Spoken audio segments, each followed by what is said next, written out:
अच्छा दोस्तों आज जिस बैंक की मैं चर्चा करने वाला हूं उस बैंक का नाम है Equitas small finance bank limited.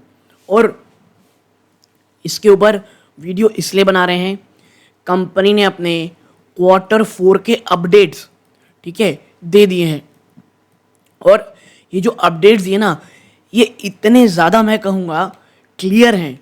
और कंपनी की जो मैनेजमेंट की जो कमेंट्री है उससे आपको समझ में आएगा कि भैया Q4 से पहले हमको इसको पूरी तरह से सेल कर देना है या होल्ड करें, या एक अपॉर्चुनिटी है जहां पर हमें इसमें बाय करना चाहिए, क्योंकि बहुत क्लैरिटी के साथ यहां पर चीज़ों को बताया गया है। आपसे एक ही बात बोलूँगा, प्लीज़ वीडियो को पीछे लाइक कर दें। आप करते हैं दोस्तों तो यूट्यूब औरों को रिकमेंड करेगा। प्लीज़ वीडियो को लाइक करें, और चैनल में पहली बार आए हैं तो वीडियो देखें, अच्छा लगे तब सब्सक्राइब करें, और अगर देख चुके हैं बहुत बार प्लीज़ सब्सक्राइब ज़रूर किया कीजिए। व्यूज़ अच्छे होते हैं, सब्सक्राइब उतना चैनल हो नहीं पाता दोस्तों, और उससे चैनल की ग्रोथ में बहुत बाधा आती है। सो प्लीज़ चैनल को ज़रूर से ज़रूर सब्सक्राइब कीजिएगा, ठीक है। अब आता हूँ मैं कहाँ पर, इस इक्विटास में। देखिए, सबसे पहली चीज़, अभी पूरी तरह से जो मार्केट है वो एक बियर काइंड ऑफ मार्केट चल रहा है। डोनाल्ड ट्रम्प ने जो 26% का एक स्टेक, बल्कि मैं कहूँगा 27% हो गया है, ये 27% के आसपास का जो एक टैरिफ लगाया है। और मैं एक और चीज़ आपको जानकारी दे दूँ, इसके ऊपर मैं भी शॉर्ट लाऊंगा आजकल में, लेकिन अगर नहीं ला पाया तो अभी से एक चीज़ बता दूँ आपको, फार्मा के ऊपर भी लगाने सोच रहे हैं भाई साहब। जो एक बहुत खुशी की लहर थी ना फार्मा इंडेक्सेस में कि भाई हाँ हो गया, अब फार्मा में तो हम बच जाएंगे, नहीं, उन्होंने कहा है कि हम जल्दी लगाएंगे। और उनका वर्ड था नॉट इन डिस्टेंट फ्यूचर, ठीक है, मतलब बहुत दूर की बात नहीं कर रहा हूं मैं आपसे, जल्दी लगाऊंगा। और उनका ये कहना है कि भैया अगर आपको लाइफ सेविंग ड्रग चाहिए तो आप क्या चाहते हैं, मेक इन अमेरिका हो या चाइना। उन्होंने चाइना का यूज़ किया, बट 5 ऐसे देश हैं जहां से दवाइयां आती हैं, तो ये भारत की जो फार्मा कंपनीज हैं उनके ऊपर भी एक बहुत बहुत बड़ा दबाव होने वाला है। ओके ना, वापस से आते हैं इक्विटास में। इक्विटास देखिए, पिछले 3 से 4 महीने में जो एक बहुत बड़ा प्रॉब्लम रहा MFI इंस्टीट्यूट में, माइक्रो फाइनेंस इंस्टीट्यूट में, और बता दूं जब मैं अपडेट्स दिखाऊंगा ना आपको जो Q4 के कंपनी दिए हैं, वहाँ बहुत ही अच्छे तरीके से उन्होंने सेग्रीगेट किया है MFI को और नॉन MFI सेगमेंट को, ठीक है। तो उसमें भी चर्चा करेंगे हम। आप देखें, तमाम स्मॉल फाइनेंस बैंक्स में एक बहुत भयानक गिरावट हुई। और आप देखिए इक्विटास ने तो पिछले 1 साल में आप देखोगे तो आपको 42%, और ये जो ऊपर गया ना वहाँ से आप पाएंगे तो ऑलमोस्ट 50% की आपको ये गिरावट एक समय में तो दिखा चुका था। और जब आप 50% क्रैश हो जाते हो ना ऊपरी स्तरों से, तो आप बहुत सारी निगेटिविटी प्राइसिंग कर चुके रहते हो। आप एक ऐसा Q4 अगर अब ये एवरेज भी आएगा ना, एवरेज की बात कर रहा हूं मैं, ये भी नहीं कह रहा कि बहुत ही शानदार आ जाए, एवरेज क्वार्टर भी आते हैं तो आप उसके बाद स्टॉक में तेजी के लिए तैयार रहते हो। ये तमाम चीज़ें हैं। और जो एक प्रोविजंस का एक बहुत भयंकर बड़ा डर आप कह सकते हैं भूत था, और जो NPS का बहुत बड़ा भूत था, वो ऑलरेडी जो वर्स था वो शायद पीछे होता हुआ दिखाई दे रहा है दोस्तों, ठीक है। तो क्या Q4 की अपडेट्स क्या हैं आप देखें, यहाँ पे आप पाएंगे कि देखिए कंपनी कह रही है यहाँ पे करोड़ में है। आप एक टोटल डिपॉजिट 36,129 करोड़ है, ठीक है। और आप देखेंगे कि यहाँ पर जो प्रोविजंस हैं 43,107 रुपीज़ के प्रोविजंस आए हैं, ठीक है। माफ़ कीजिएगा, सॉरी, ये रहे 1 साल पहले के मार्च क्वार्टर के, ये दिसंबर क्वार्टर के, और ये रहे मार्च के। तो इस बार 43,107 करोड़ आया है, ओके। ईयर ऑन ईयर आप देखोगे तो 19% का जंप है, और quarter on quarter more than 5.81% का जंप है, ठीक है। ये टोटल डिपॉजिट है। कासा देखेंगे तो 11,552 करोड़ है, ये अब बढ़ करके आप देखेंगे इस बार 12,410 करोड़ हो गई है। ईयर ऑन ईयर क्या बढ़ोतरी है 7.43% की, और क्वार्टर ऑन क्वार्टर ये 6.36%, यानी CASA current account savings account अगर आप देखोगे तो उसमें इस प्रकार की आई है। हाँ, रेशियो क्या है, रेशियो 32% था ना, वो अब 1 साल बाद घट करके 29% हो गया है। मैं ये नहीं कहता कोई बहुत ही अच्छा है ये, लेकिन ठीक है, जितनी उम्मीद है उससे उतना ख़राब मुझे नहीं लग रहा है। ठीक है, कोई बहुत बड़ी क्रैश यहाँ पे नहीं है। कॉस्ट ऑफ फंड्स कहेंगे ना आप, तो यहाँ पर बढ़ोतरी हुई है। कॉस्ट ऑफ फंड जितना कम हो उतना अच्छा रहता है। 7.4 से बढ़ करके 7.54 है। नो डाउट ये ऊपर है, लेकिन अगेन उतनी ज़्यादा नहीं है जितना ऑलरेडी स्टॉक आपका उठ चुका है। देखिए, आप जब नंबर पढ़ रहे हो ना, तो आप सिर्फ इसमें मत ध्यान दो कि भैया कासा में तो कमी आ गई है, ये है, ठीक है, लेकिन आप याद रखिएगा आप ऑलरेडी 50% टूट चुके हो, क्रैश हो चुके हो। ठीक है, आने आपने एक बहुत बड़ी बड़ी निगेटिविटी ऑलरेडी प्राइसिंग कर चुकी है। अब group loan, micro finance loan और माइक्रो लोन MFI में आप देखोगे, आप जहां 6,265 करोड़ देते थे, आपने एक साल बाद मात्र 4,526 करोड़ दिया है। और ये मैं कहूँगा बहुत बहुत शानदार काम हुआ है।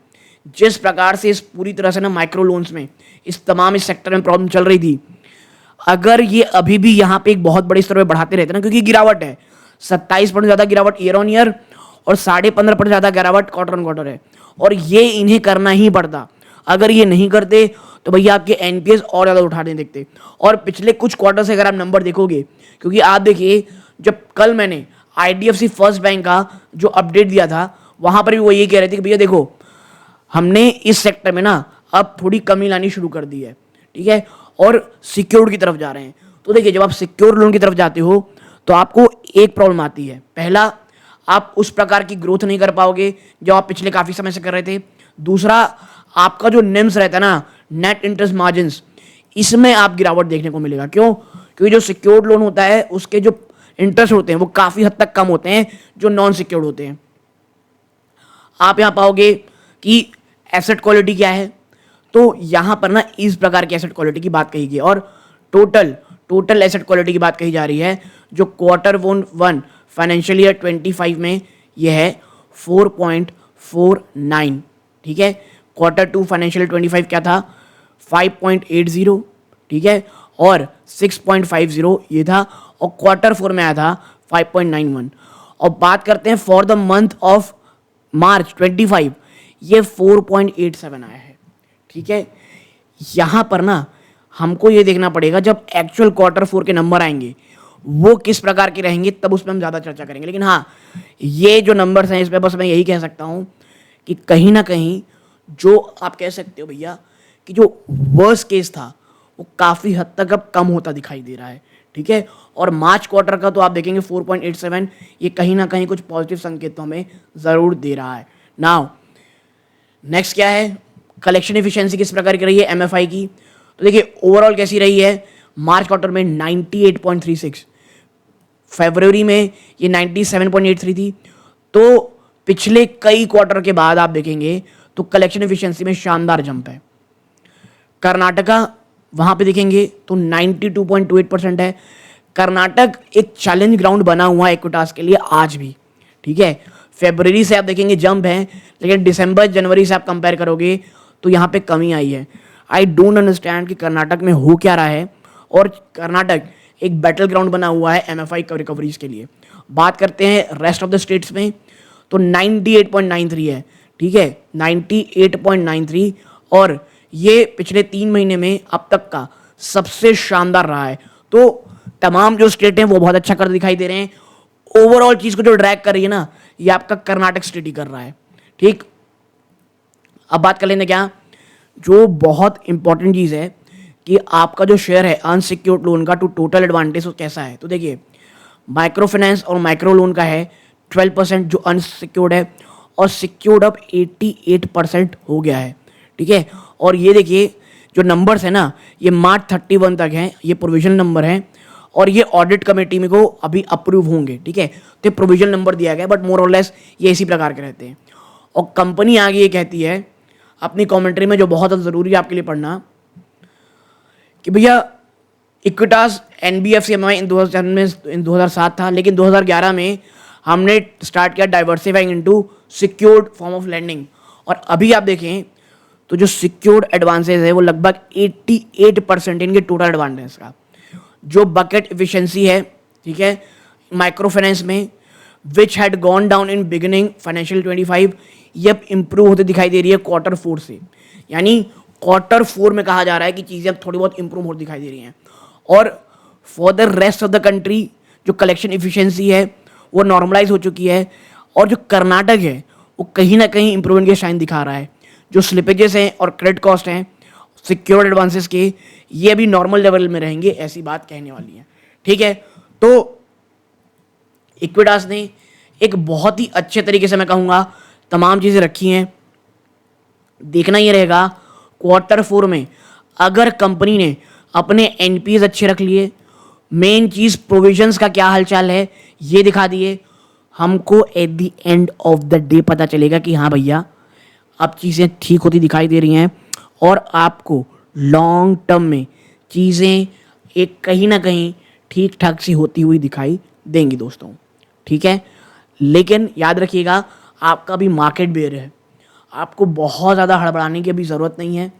फ्रेश मुझे लगता है थोड़ा सा आपको वेट करना चाहिए। ठीक है, रीज़न ये आज रिजल्ट कितने भी अच्छे आ जाएं, बाजार में अगर बेरिश फेस रहेगा, आपको ये ऐसे बैंक नहीं है जो ऊपर भाग जाओगे।